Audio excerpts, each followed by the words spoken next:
It's just another, I guess, that we're doing 8 again this season between September and May. We're taking December off. So we won't have one then, but on the 22nd of January, we're gonna have someone from the Forest Service. We're gonna have that someone, Kate Christensen. I think a lot of you are familiar with her. So she'll be here to talk about the living forest, what's going on there, and what the organizations that are trying to volunteer there are doing. If for anybody that's not been here before, the restrooms on the other side of the kitchen wall. And if any alarms go off, head out that front door or the back doors, and we all gather over by the beehives. A little away from them, well, they're sleeping. I'm gonna read a little bit. I think this is interesting to me. It occurred to me today that the Woodlands Green started over 30 years ago. 35. 30, well over 30 years ago, and it all started because a group of people, mostly women, decided that they needed to do recycling. I think of maybe Christmas trees or something. That something started it where they managed to arrange it on their own. That went from there to recycling of all kinds, again, done by private folks. That ultimately, I guess, bothered or at least alerted the Woodlands Township that maybe they should have that job. So that's how that started. And we have kind of the Woodlands Green to thank for those green and yellow cans out there. So I think that's a long time ago. He wasn't alive. My time, but. A little bit. Anyway, Grace DeCarlo, Environmental Education Coordinator for the Woodlands Township. She earned a master's in environmental science and is certified in managing integrated solid waste management systems. It's a mouthful, Gotta have so the we got system. that one too. Great, yeah, I remember you too, so we had that. And I think if we can try to hold questions, there's not too many folks here, but I mean, if we can hold questions, unless you want to clarify an acronym or something, until she's done, and then we'll have a comment and question period. Help me welcome.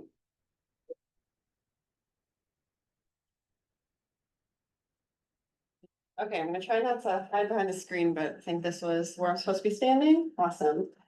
Okay, well, for those who may not know me, my name is Grace. As Paul said, I'm an environmental education coordinator for the Woodlands Township. My specialty is recycling and waste minimization, which makes my job title very long. But we're gonna talk today about the state of recycling in the Woodlands, which is a fancy way to tell you that I'll talk about an overview of recycling in the Woodlands. I'll give a very brief history because I'm sure some of y'all know the history of the recycling in the Woodlands better than me. Some data from our curbside recycling program from the last 5-ish years. We don't have through 2025 yet, so I backed up to 2019. Some highlights from our specialty programs, what's working, where there's room to grow, and then our goals moving forward and some inside looks at some programs on the horizon. So for those who may not be familiar with how waste and recycling works in the Woodlands Township, we're a special purpose district, so we have a solid waste and recycling contractor. Our responsibility is education and facility management, and then we ensure that the contractual obligations are being met on both sides. So for us, one of the things that we really think about is keeping our contamination rate under 25%. And then we collaborate with waste management. They now go by WM, but old habits die hard, so I'll still call them waste management for efficient service for our residents. We also specialize in specialty recycling services. We teach about sustainable landscapes, water conservation, horticulture, and we have a robust volunteer base. So we also have someone who works on managing those volunteers. So like I said, a very brief history, just for those who may not be familiar. So from about 1989 to 1984, the Woodlands Green was really the base for recycling in the Woodlands Township and had some periodic recycling drive-throughs. Curbside recycling in the Woodlands began in 1994, so the recycling in the Woodlands is older than me. Somewhere around that time, regretfully, we don't have the exact date, from those who are still with the township, but the Woodlands Recycling Center opened. And then, we also briefly had, curbside textile recycling from 2017 to 2020 that, unfortunately kind of lost its momentum with, the COVID pandemic. Currently, we have weekly recycling, trash, yard waste, and bulk pickup. We have a yearly recycling drive-through. So this is what has been called the 3-hour recycling drive-through. Just for all of you who are here, it is being rebranded as just the recycling drive-through to more accurately represent that it doesn't have reduce and reuse as part of it anymore. And then we have a biannual e-waste or specialty recycling drive-through as well now. And then we also have our Woodlands Recycling Center, which is open 2 days a week, currently. So just looking at the last 5 years of our curbside recycling program, like I said, we don't have through the end of 2025 yet, and our data actually lags a couple of months. So that's up to 2019 for our data here. Looking at our participation rate, contamination rate, and then diversion rate. So participation rate is how many folks are putting their recycling cart out every week. In 2019, that was 79% or so. Our contamination rate, so how much is going into recycling parts that doesn't belong, was 24.5%. And then our diversion rate, including our Woodlands Recycling Center, so how much are we diverting through recycling and yard waste from the landfill, was about 23%. So now through September is the data that we currently have available. Our participation rate is at 87%, so that's about a 10% increase. So there's some growth there.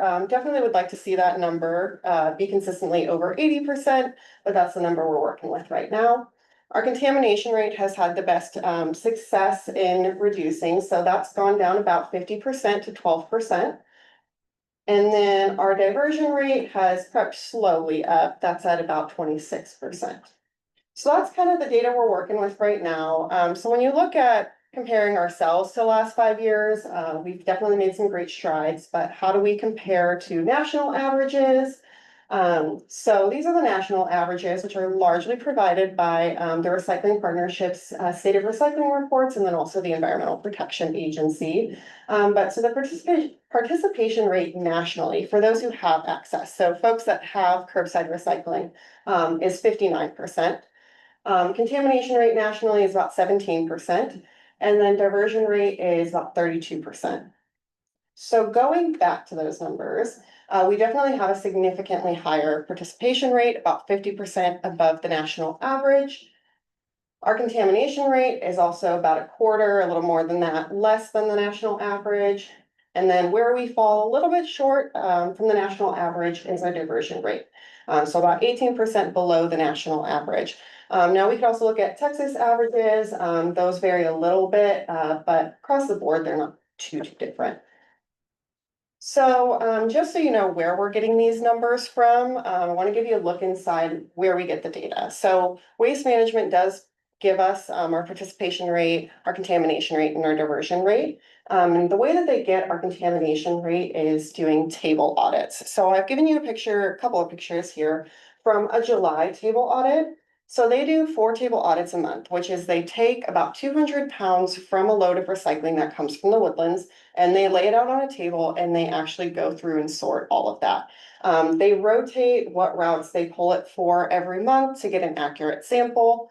And then our contamination rate is an 18-month rolling average. So there's some forgiveness if you have a bad month, but also takes a little while to update if you've had some consistently good months and you've had some older numbers that need to move on. So as you can see on this little sheet to the left, that's what they fill out.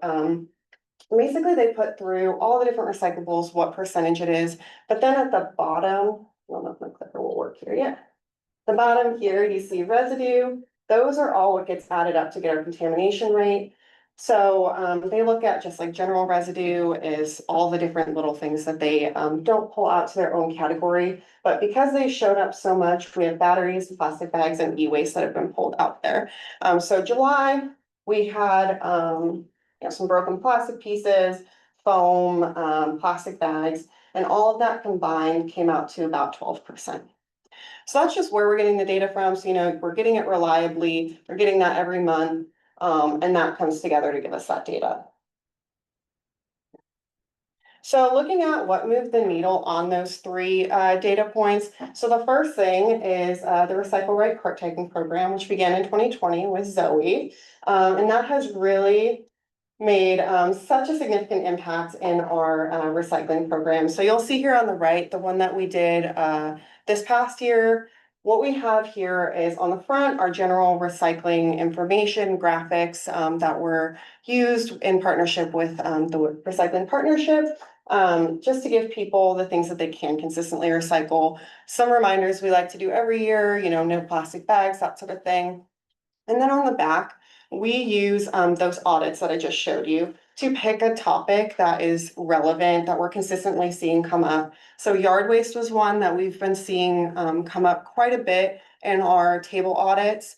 And folks do have free curbside yard waste every single week. So that's clearly a knowledge gap, not an access gap. So this tried to get folks to know, hey, here's how you can put your yard waste out. It's got a QR code to bring you right to all the specifications. And that's put right at the point of action. It's put on people's cart.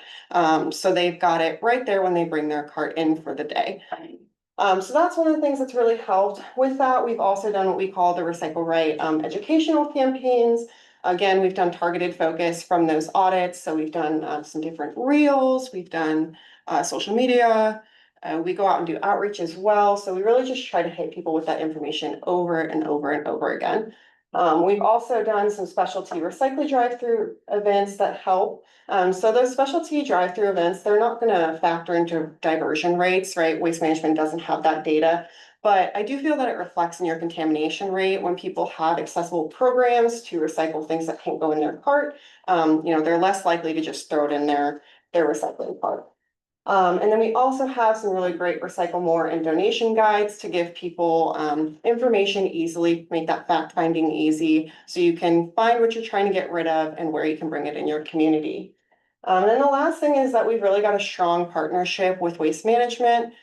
They're giving us consistent information to help us be transparent and better educate. And then we can come to them with problems as well and kind of workshop that. So I just want to give some additional highlights for some of our programs. So we have a lot of specialty recycling programs that we do in the Woodlands Township. I'm going to go through a good chunk of them just from the last couple of years. So we did do an e-waste collection in November 2024. This was a standalone one, taking any size TV.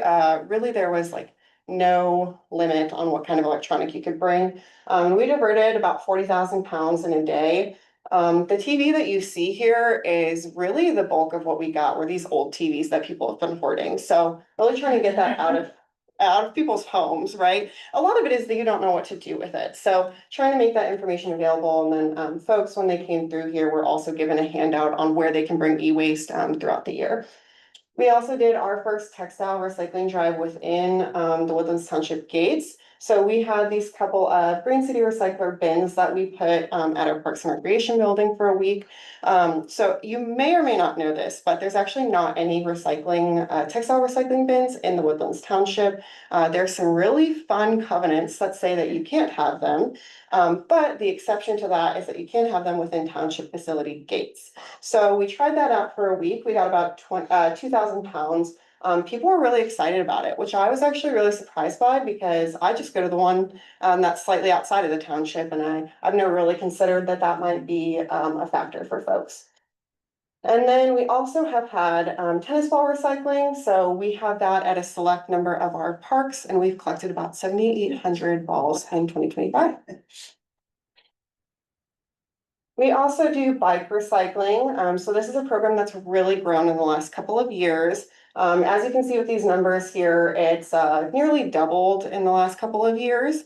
So this past year, we got 462. This is a partnership that we do with Bike the Woodlands and Recycled Cycles of Texas. So we have people come drop their bikes off with us. The bikes that can be repaired are given to those who need them, and then the ones that can't are recycled. So this is actually an expanding program, and the network needs to expand as well. We're actually getting more bikes than our partners can currently handle. So what we're doing right now is kind of going back to the drawing board, finding more partners and connecting ourselves and make really this robust program that we can say, hey, we've got all these bikes, who can we give them to, and really have that set up before we get the bikes coming in. So this program has really grown. It's a really great program that we will continue to do. And then the last thing, our recycling drive-through. So looking at 2020, we served about 525 or 524 people. In 2025, it was 675, which was our highest that we've ever served. So we've definitely gotten faster. The model has improved. Our diversion started out, or our diversion in 2020 was about 9,000 pounds. This past year, 26,000 pounds. So what we've seen here is that there's been an increase across the board. There was a time when bikes weren't taken at 3R, and now they are.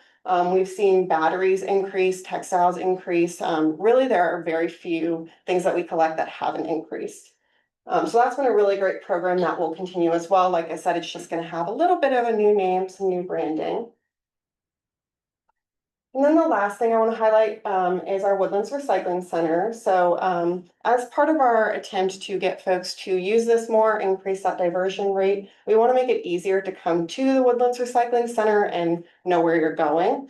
So we've got some new signage that we've rolled out there to give clarity on accepted items and then streamline navigation and sorting. So on the left here, you see what used to be our glass dumpsters. And so it's still got stuff about sorting by color. You can see that signs doesn't look very inviting. And now we've got a new sign that's out in front of the receptacle that shows as you're pulling up, that has what's accepted, not accepted. Those did exist at one point and have kind of been destroyed and needed a revamp. And then we also have, as you approach, on every single opening, it now says very clearly, just glass, with a handy little graphic. We also did that with every other section as well. So here's just one more example. In the recycling center, about halfway through one of the lines of dumpsters, it switches to paper. That wasn't very clear. You can see the sign is on the ground here. And then we also had some very out-of-date signs about aluminum and tin that were kind of not in the right place. So now we've got a very clear new sign that says accepted, not accepted with graphics, and then again, those paper labels at every opening. So looking at why these programs work, the three big things that we're looking at are accessibility, convenience, and then consistent education and transparency. So we want these programs to be accessible both physically and fiscally. So we want to have options that are readily available, that are easy to access, but then also ideally don't have any cost for our residents, because that's really a big factor in whether or not people are going to use our programs.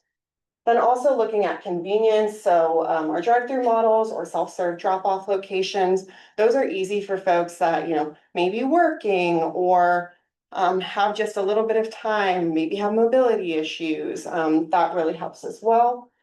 And then we're just really trying to give clear answers about the process and the outcome with every program that we do, not just our curbside recycling, but anytime we enter into a new specialty recycling program, we like to have all of the information. So we got a lot of calls when we had e-waste collection about, well, how can you assure me that my data is not going to somehow get stolen? What can you tell me about their process? And so I made sure I was really educated about the chain of custody with all of those items, the Texas law that applies to e-waste, and kind of had all of that information ready. Then looking at how these programs can improve, same three factors again. I really want to see increased location and times for some of these existing opportunities. That's definitely something that we hear from residents as well. We also want to add new hassle-free opportunities for specialty items. You know, it can be a little bit of a challenge to save your batteries and then just bring them in one Saturday in March, and especially when that date has shifted. So, you know, how can we introduce year-round opportunities? And then looking at streamlining and building on those drive-through models. As I said, we've obviously gotten faster with 3R, but you know, what else can we do to serve more folks in that time? And then we want those permanent programs, like I said, with expanded location and time. Looking at consistent education, we really need to raise awareness about our current programs. We have a lot of great programs, but if nobody knows about them, or if there's still folks that don't know about them, then that's a loss, right? So really trying to promote some of those programs and make sure people know what's available to them. And then the last thing is just really wanting to make fact finding easy. How can we make it even easier than the Recycle More guide, that you can have that information right at your fingertips when you need it? So with that said, what's next? Our department has many goals, but if I were to summarize them, here's how I would. So we really want to decrease that contamination rate while increasing participation and therefore diversion. We want to increase use of that recycling center. That's really going to move the needle on our diversion rate as well. We want to introduce new recycling programs and then improve and expand our existing programs. So looking at where we're going, some of you have probably already seen some stuff about this battery recycling program. But we actually launched in October a year-round battery recycling program. This is a new program that we just introduced and it's in its pilot phase. So currently we just have it at one location, which is the Central Fire Station. Very convenient. They're open 24 hours a day. It's just a little atrium in there. So very easy. All you gotta do is park, walk in, dump your batteries and walk out. So we launched that program. We're really trying to get people to learn about that one. Any kind of battery is accepted, any cell phone, make, model, age. So really very few limits on this. All you gotta do is just collect them and bring them there and dump them out.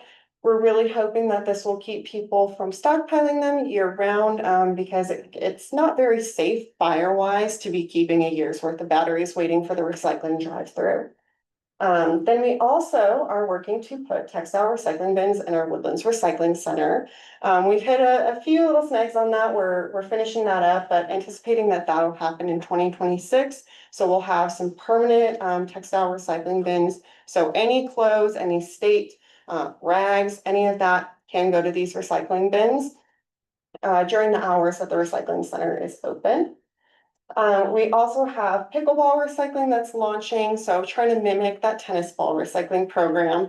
Pickleball has really had a boom, and so just trying to respond to that. They have similar regulations with when they play regulation conference games, they have to start with fresh balls. So how can we collect some of those balls? And so that is anticipated to launch end of 2025. We're just working on getting our receptacles in place, and then you'll hear some information about that.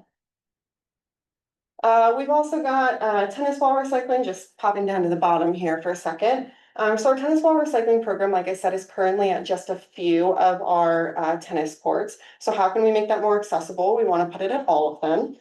So we're actually waiting on a supply chain issue for some very special receptacles that we want to buy more of. So we're hoping to increase that program about mid-2026 whenever they resupply them. So you'll see that program expand, kind of meet the need there as well. Then going back up to the top here, we did just find out that we are going to be some lovely grant recipients for the HGAC's grant period from 2026 to 2027. So with that, you'll start to see some information in the new year about a household hazardous waste drive-through that we'll be doing, that will be in fall of 2026. So that's a new one that we're trying out. Now, everything from that's not necessarily getting recycled, but it is another waste need that our folks have. And then with that, so the e-waste recycling would normally be every other year is our plan. 2024 would be in 2026 again, but it's going to get pushed a year for that household hazardous waste. So you'll see the e-waste drive-through back in 2027. Then just coming back down to our favorite recycling drive-through. So we are anticipating a drop in the batteries at the drive-through, which would be a positive. That would tell us that our program is working. So if we see that our pounds diverted have decreased there, but we see that our recycling program has really done something, that'll be great. A disappointing update is that we won't be collecting styrofoam in 2026. We bring our styrofoam to Montgomery County Precinct 3 recycling facility, who recently informed us that their machine broke and they do not intend to repair it. We've made some attempts to find an alternate option. Doesn't seem to be there right now, so that'll be a disappointing update. We'll have to let folks know. But with that, we're looking for other streams that we can help divert. And then we are hoping to increase the number of people served. One last thing that I do want to show you, which is really exciting, is our Recycle Right online tool that will be coming out. But first, I just want to give a quick note on to-go cups. Zoe and I were talking about this earlier. There's been some exciting information that came out from Waste Management, which is that they'll be updating their official recycling information to say that to-go plastic cups, so the disposable version of this, without the straw, will be recyclable through all of their programs. So anywhere that Waste Management is taking recycling, namely in the Woodlands Township, you can put those to-go plastic cups 1 through 5 and 7. So still no number 6. But that's a really exciting update that we've gotten. We've accepted to-go cups for a little while due to what our MERP has told us, but now you'll start to see it. I showed you that yard waste tag on the front had some of our graphics, so we'll start to update those graphics to make sure people know that those are accepted. So the last thing that I want to talk about is our Recycle Right online tool. So I talked about wanting to make fact finding easy, and currently we have a PDF that you can look at and say, I want to recycle glasses, here's where I can take it. That can be frustrating for people. We have a lot of people that call and ask us to find the options for them. It can just be a lot, right? So we're looking at, we have started working on developing this program. We're working with Routeware, and this is called the Recollect Waste Wizard. For us, it'll be called Online Recycle Right. But it's really great. This is exactly how it looks online. All you do is put in the name of what you're searching for, and it'll tell you in our community how you can get rid of that. So we're working on putting in all the information right now. That'll launch in early 2026, and it'll go right on our website. So if you regularly go to our website, right now we have that address lookup feature that's been added. You can put in your address and find all the information. It'll function similarly. So you can put in cardboard box, and if you have curbside recycling, it'll tell you can put it in your cart. It'll tell you about the cardboard collection day. But then it'll also have at the bottom an option for folks that don't have curbside recycling. So it'll tell you the drop-off depots that you can bring it to, which would be the recycling center. So that's a lot of information, and I also talked very fast, so I'm sorry. But with that said, any questions? Yes. What are your top contamination issues? That's a great question. I wish that I could say this wasn't the top contaminant because we've educated on it so much. But actually, plastic bags remain like the thing that we keep finding over and over again. It is just very consistently a point of confusion. I have people that I go talk to that say, well, I thought that I could bag my recyclables in those recyclable bags. It's like, no, always loose. So that's something that we continue to educate on, and you'll probably see plastic bags be a topic on cart tags again soon. Anybody check that one chat? Yeah, it's for Woodlands Green. I'll get it later. Do you want me to look at it? No, it's a gentleman that wants to volunteer with us. So. Oh, okay, lovely. I may have misunderstood, but did you say broken plastic is not recyclable? Let me back up to where I was looking at those pictures.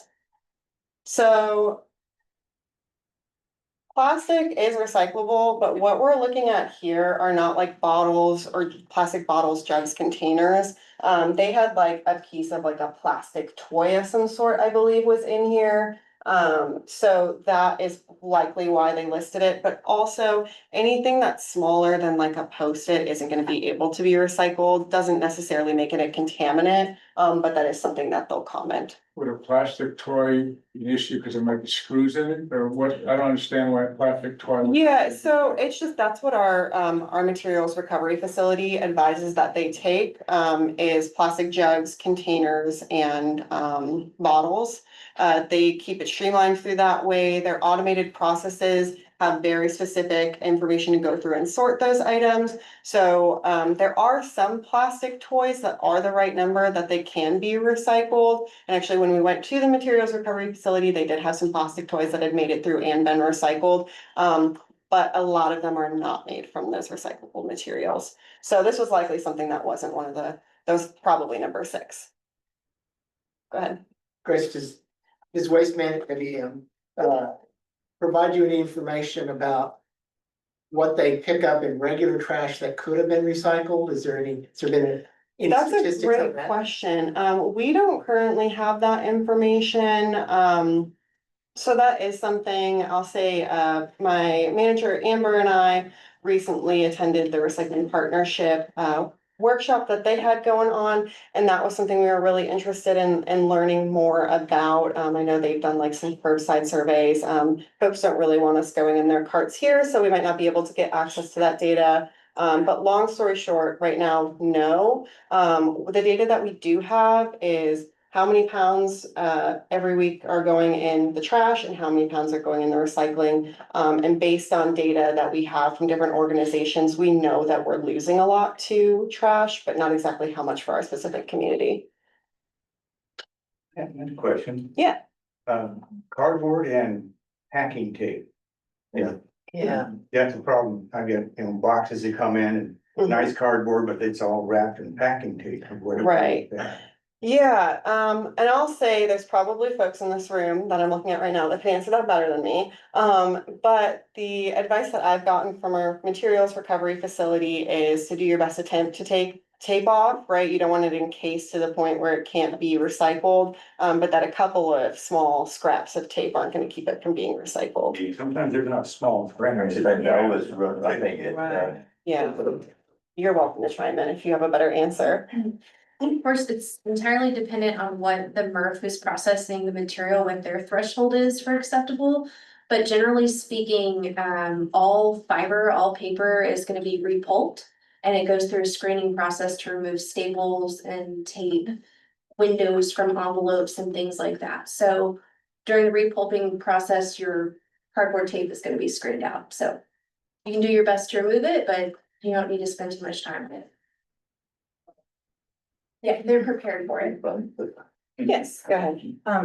Back to contamination, but I understand about, plastic bags just being thrown in there and they're not supposed to be, but what about filthy, dirty things? So doesn't that contaminate a whole load? Yeah, so that is what you're seeing here as the like unrecoverable is often where we see that. But yes, you're right that I'd say in extreme cases, right, contamination in a cart ruins an entire truckload. It will contaminate probably a good amount of that recycling if you've got dirty items in there. But at least to my knowledge, we have not been informed. Typically, Waste Management will inform us if a whole load has been contaminated. And we haven't had that that notice since I've been here, so almost 2 years. But yes, other people's contaminated recycling can contaminate a load. And we do use that as, I think, our word of caution. But your recycling is likely not getting, ruined every week by your neighbor who's contaminating their recycling. Okay, but Yeah. what if it's just like they didn't rinse out the peanut butter in the jar? Is that, how big an issue is that as far as, can they just Yeah. take that one jar out and don't recycle that, or do they recycle it? Yeah, okay, so that's a good question. So it's that question of like how clean is clean enough. So you want your items to be as free of food as possible, but similar to what Zoe just said, systems are prepared for a little bit of food debris in those items. But let's say there's a jug of milk that's just absolutely crusted in in dried milk or even filled with some milk. As it goes through the materials recovery facility, it does have different automation that pulls that out, and it will just pull out the one item. So when it goes to the materials recovery facility, that's the fancy word for where your recycling gets sorted. It gets loaded into a sorter, and that's like all free. So everything's free, just gets dumped into there and it starts going through the,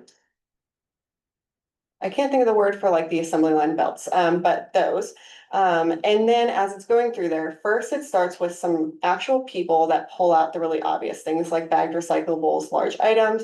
And then as it goes through, there's really great automated systems that start to sort them out and pull out any contamination. When we went to our materials recovery facility just a couple months ago, they told us that those systems are about 99% accurate currently in pulling out the contamination. So it is pulling out like just that one item, but there's a lot of little one items, right, that they're pulling out. But people should keep out, like, I pick up a lot of, Yeah, water bottles and things that are been out floating in scummy water or filthy. yeah, I don't throw those in the recycling because I think they're too dirty. yeah, Right, yeah. those should go in the trash. Yeah, I mean, if it's like disgusting crusted in dirt, that sort of thing, it's been out for a while. Yeah, if you can't get it easily clean, that can go in the trash. The famous saying is when in doubt, throw it out. So if you're not sure, it's better to put it in the trash than contaminate the recycling. But I'd say, yes, great to keep doing what you're doing. But if you see a contaminated jar of peanut butter go in there, you don't have to worry that it's gonna, wreak havoc. And then another question, when it goes to the recovery facility, how do we know that things are really getting recycled Yeah. and what's happening at that? Yeah, that's a great question. Part of that, and this is where it helps to have that waste management partnership. So they give us really great information, and they're trying to push that out even more now about where our materials are actually going, what they turn into. So we know pretty solidly what our end markets are, what items are actually going to end markets, meaning that there's a manufacturer that's gonna buy that and reuse it. So when it leaves that facility, it's baled, it's sorted, it's high quality material because of those processes. And then we have manufacturers that are set up to buy those items and use them. Waste Management is putting out some information in the next couple of years. I know they've already put some out that I need to kind of push out to our township area, but about, hey, here's this item you're recycling and here's what it's becoming from your community. And I think that really helps, but we feel pretty assured that our items are becoming recyclables. And part of that also reflects in national surveys that are being done. I referenced the recycling partnerships, state of recycling report that they do. That tells us how much is actually being recycled of what goes into the recycling part. So we have that data, we have Environmental Protection Agency's data, and then we also have, a contractor that we trust. Okay, yeah, so I've argued with people, they said, oh, this recycling is all just a sham and it's just to Yeah. make you feel better. And it's sitting out on a barge in the ocean somewhere. Yeah, and there may be a community one time that happened. That's what I said. I said, And something that I thought was really helpful is, I actually got to speak with someone from Waste Management recently that does a lot of that education, and she said, we're still kind of combating the way that the recycling market changed in about 2015, and so I think people have lost some faith based on that. But our markets have kind of shifted back. We figured out how to deal with the markets that we have, and so I will tell you that the things that we are saying can be recycled in our community are things that our materials recycling or materials recovery facility has confirmed. Just a couple of months ago, yes, we take these items. They went through a whole list. Yeah, we take them, confirmed. We've seen it in person. Those items are baled, and then, they want recycling to be profitable. So it wouldn't make any sense for them to be lying about recycling it, right? that's a good point. Thank you. I asked her that question before we started without trying to embarrass her, but I get a lot of that too about how I've been told that they just take it out and put it in the landfill. Right. Mhm. We pay for it, it's all a hoax. I hate that word, hoax, everything's a hoax. But I think that's important to stress that they audit. I mean, they pay somebody a lot of money. The Woodlands pays for a good company, and we're pretty sure they're taking it where they say they are. Yeah, but check. We have two questions online. The first one I think is easy. Anita wants to know if the 2025 drive-through event is over, and I think it is, but if you could say when the next one is. Yeah, so, the 3R drive-through, now called the recycling drive-through, it made the shift from November every year to March every year. So we did already have it for this year. It will occur again, March 21st, 2026. You'll see lots of information about that. But if there are any of those items that are accepted at that event that you're trying to figure out how to get rid of, we do have the Recycle More Guide, which has all that information. You can also call the Environmental Services Department and we can tell you where to bring it. And then, you know, if you've got batteries, like I said, we've got that new year-round program as well.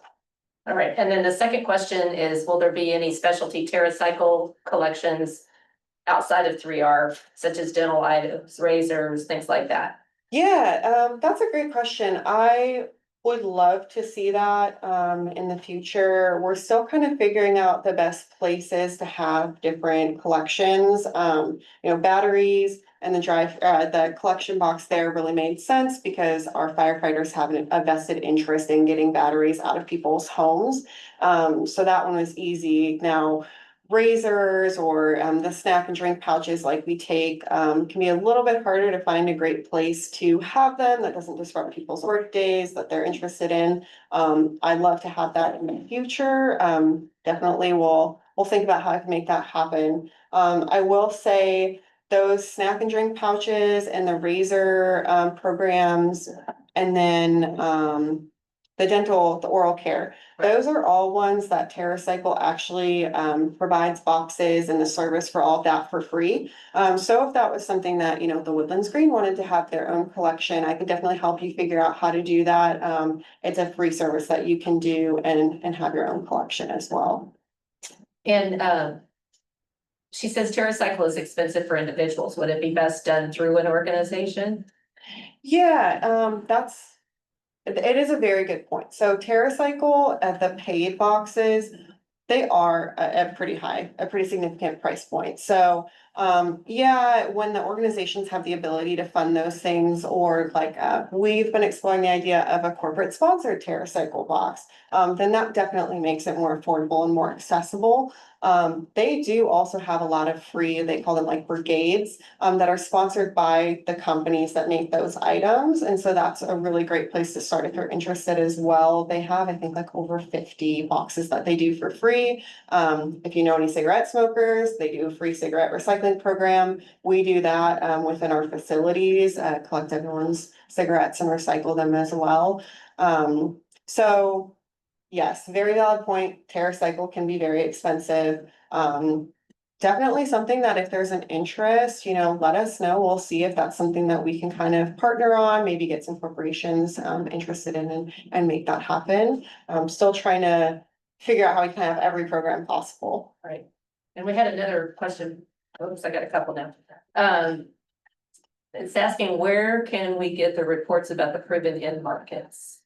Great end markets, yeah. So Waste Management has some great information on their website. I want to say all of the stuff that they've given to us is publicly available. However, if you can't find it on their website, let me know because I know they have a portal for us that contract with them, and I can see if I can pull that data for you too. All right, and then the question that just came in was about styrofoam. Yeah. So what do we do with that? Throw it out? For right now, I don't have a great answer. It's an answer I'm really disappointed to give, which is that if you're a Montgomery County resident, there's not an option for you anymore. So when you have bulk styrofoam, that is something that you can schedule for bulk pickup. If it fits in your trash can, it can go in there. If you are a Harris County resident, there is one facility that is quite far down in Houston that does take styrofoam, and they've taken from Creekside residents. So there's still an option for those folks if you're willing to make the haul.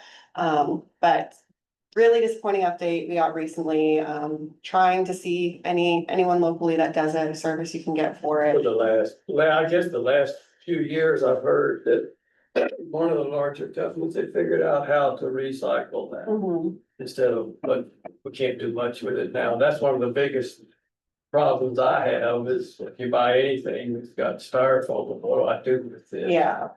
I have some simple questions. Okay. Yeah, go ahead.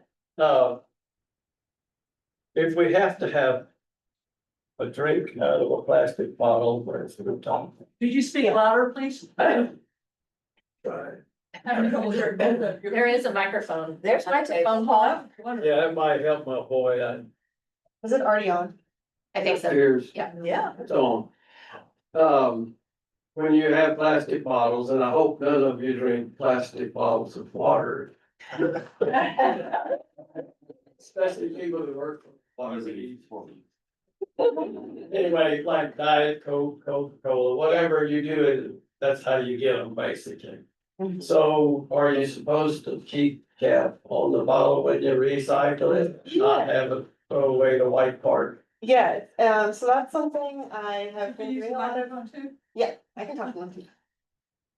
Thank you. Yeah, no problem. Can you hear me? Okay, so that's something that, I've been doing a lot of recycling mythbusters in my education for adults lately. That's one of the mythbusters that I always include because it changed, within the last couple of decades. So it used to be always keep your, cap off, and now the guidance, and this applies to glass bottles and jars too, is to put those, lids back on, empty and replace. And that's what our MERV has said as well, for plastic bottles, glass, and then also the labels, they have ways to work with that, so you can put it all in. 2 years ago, John Geiger told me that. And I'm just trying to check on people. That's my favorite question, and I wanna add a little bit more to it. Go So ahead. here in the Woodlands and in major cities, put your caps back on your bottles. They can be recycled with bottle. But if you visit a neighbor, if you visit family in LaGrange, Texas, or a rural community in Texas, or really any other state, they're doing a drop-off program. And you do not put caps on bottles there. So if you're in Livingston, I know personally, LaGrange, anywhere in West Texas, you always talk to whoever the local recycling processor is and get the answer from them. But if you're visiting family in San Antonio, Austin, Dallas, Houston, keep your caps on. And that's a good It point, matters. which I should have caveated with at the beginning, which is all the information that I'm providing is the Woodlands Township, serviced by Waste Management. So everything varies a little bit wherever you go. So it's always check your local recycling guidelines. So, When you're talking about plastics, did I hear you say that you can recycle jugs and bottles? Mhm. What about my plastic drink cup that's still a 1 or 2 and the straw? Yeah, Okay, That's good. good. I've been recycling them, I wondered. so it's still a no on straws. The straws do still go in the trash. But and this is what I was talking about with what Waste Management has recently kind of rolled out, is that they will be taking those plastic to-go cups 1 through 5 and 7. So still just no number 6. And it will be, the top and the bottom can be taken. And I just rinse it out and put it back on and put it in as one piece, and my straw goes in the trash. But just don't get straws.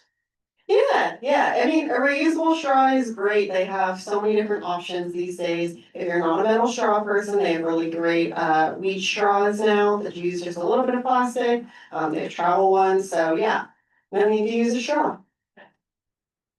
yeah, I had a stainless steel one straight, and then I read that it might hurt me if I had a wreck and poked it down my throat. I went to a flexible one. I do use metal, because I gave up straws a long time ago. You see pictures of the turtle with one in it. Yeah. It's horrible stuff. Yeah, I had a question about, do you guys have any sort of program for compostable materials or anything like that? Yeah, great question. So, we don't have any that are currently available to residents through the Woodlands Township. But there are a couple of really great facilities that are, within the Woodlands Township that do take compostables. So if you were collecting your food scraps, that sort of thing. We've got Nature's Way Resources, and then, Living Earth takes them and then Zero Waste the Woodlands. Living Earth typically takes, commercial stuff, but Nature's Way and then Zero Waste the Woodlands take residential. Zero Waste actually has a really great little, curbside program you can do. You subscribe for like $20 a month and they'll pick it up every week for you. So those are what's available for if you were like not wanting to compost it yourself. If you wanted to compost yourself, we do have backyard composting classes that we do every month, November through March. And then we also do sell those compost bins as well, if you were interested. Yeah, John, are you about to correct me?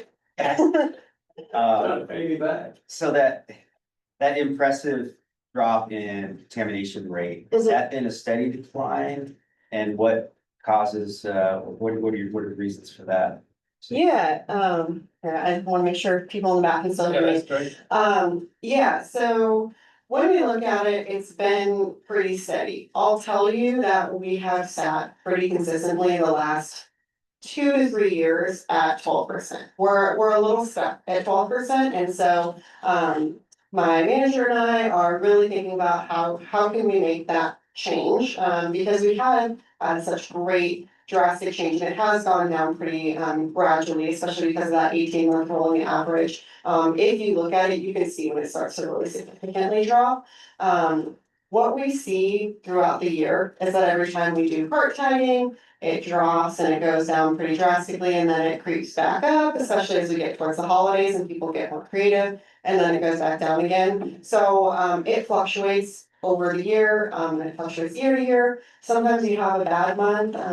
We had a month this year that came in at 28%, and that was a very harsh reality. It was during cart tagging, so a lot of questions about that, right? But we consistently see that about 12%, the 28% is a heavy outlier. And like I said, yeah, we just kind of stagnated there. So what we're seeing now is everyone has access, but not everyone's participating. And there's that loss of faith in recycling. A lot of people who are confused and just not sure if it's worth it. So we're really trying to tackle that. And the hope is really too that I know that our recycle right online tool is not gonna solve all problems, but that makes it easier, especially for, the younger generation that doesn't wanna have to call someone and wants to figure it out. They can just have that information at their fingertips. And we can start to see people have that information readily and be confident about what they're doing. So hoping that will move the needle on that. But does that answer? Is there something else you're hoping to hear? No, that's. Okay. Let me forget about the plastic bottle. Oh my gosh, you literally have one right now. I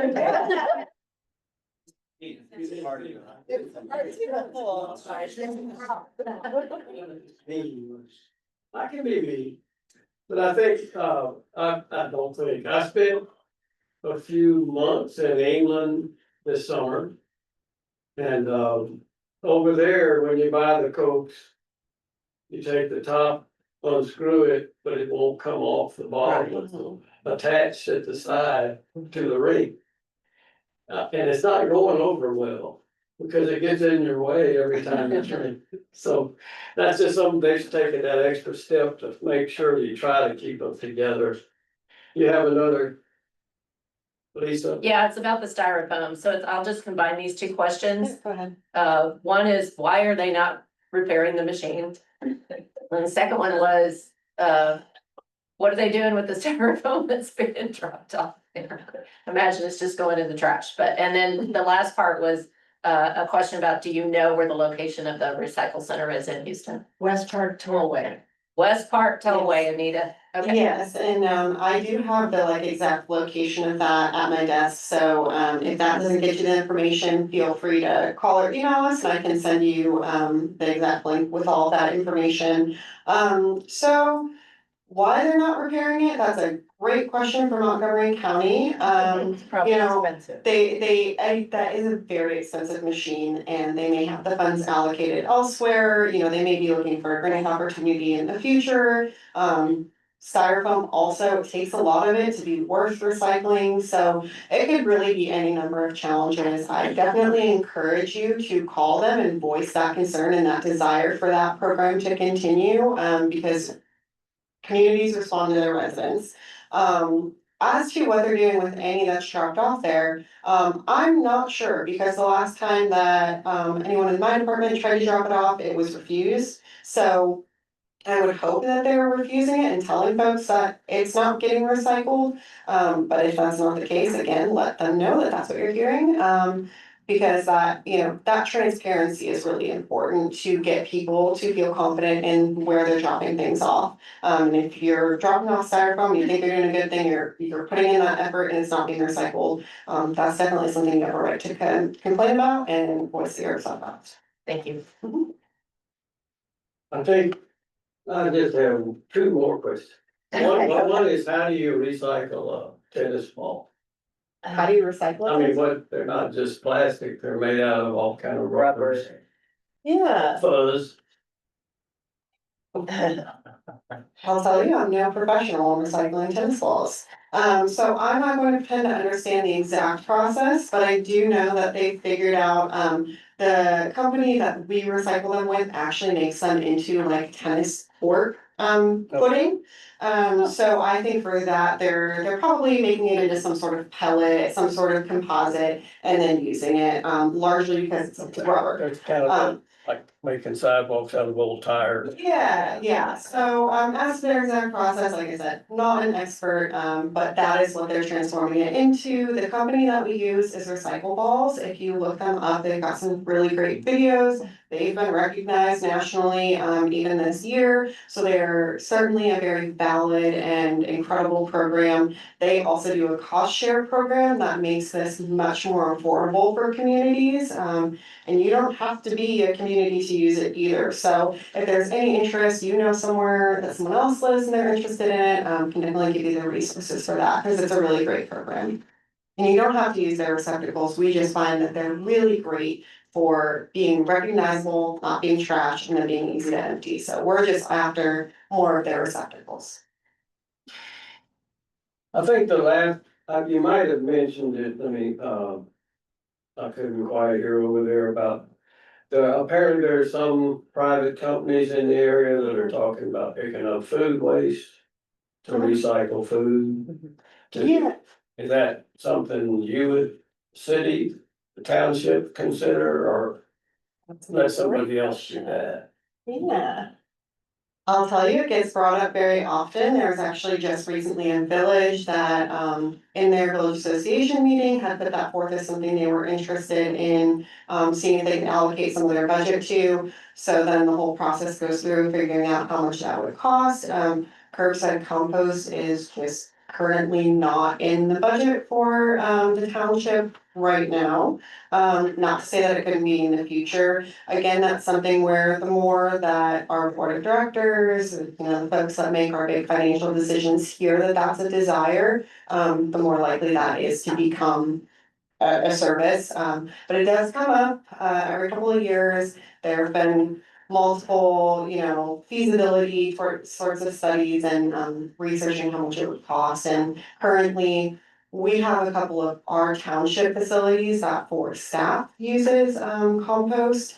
And that's great, but again, like I said, it's a very expensive service to do for the entire township, so currently not something that we're doing, but I would love to see it happen in the future. So, I know that everyone in my department will still keep hoping for that to be something and see if and when it can become a reality. And did you have something over here? Okay, oh, I called. I will say one more thing before you get Yeah. close, if you don't mind. We've got a lovely demonstration over here. The man in white, yeah. So, I have brought here today two things. One is I brought a lovely little card with information about the battery recycling program. Oh, we've got two man whites here today. So on this is information about the battery recycling program. On the back, it's a little bit more specific about what's accepted. Basically, everything that's not a car battery cell phones, any make, model, age, all the different types of little batteries that you can have. The only thing is, if they are significantly damaged, they're not accepted, and that's because it requires a special permit. So if they're significantly damaged, you've got a bloated battery, give the township a call and we can, figure out the folks that were using this for, get that out of your home. But currently, this accepts pretty much everything under the sun. The other box that you're seeing here is a box that you can take home if you would like to collect your batteries in a little bit more aesthetically pleasing way. And it's also got all the information about where you can take those batteries, so central fire station. And then the great thing about this is it gives you a really great visual reminder that you shouldn't hoard batteries at home. So if that container is full, you need to bring it to central fire station and dump it out, or our chief Buck is going to come yell at you for having a fire hazard in your home. So this is a really great option that you can take.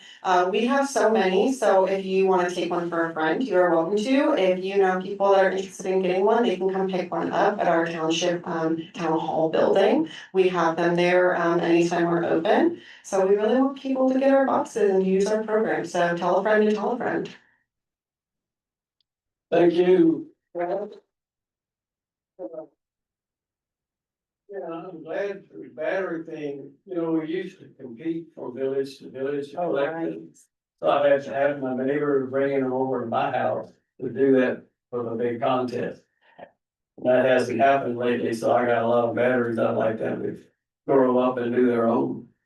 So. Yeah, take them to central fire. Hart is our host here today, and I said, I mentioned beehives outside their park. It's legal now to have a beehive in their backyard.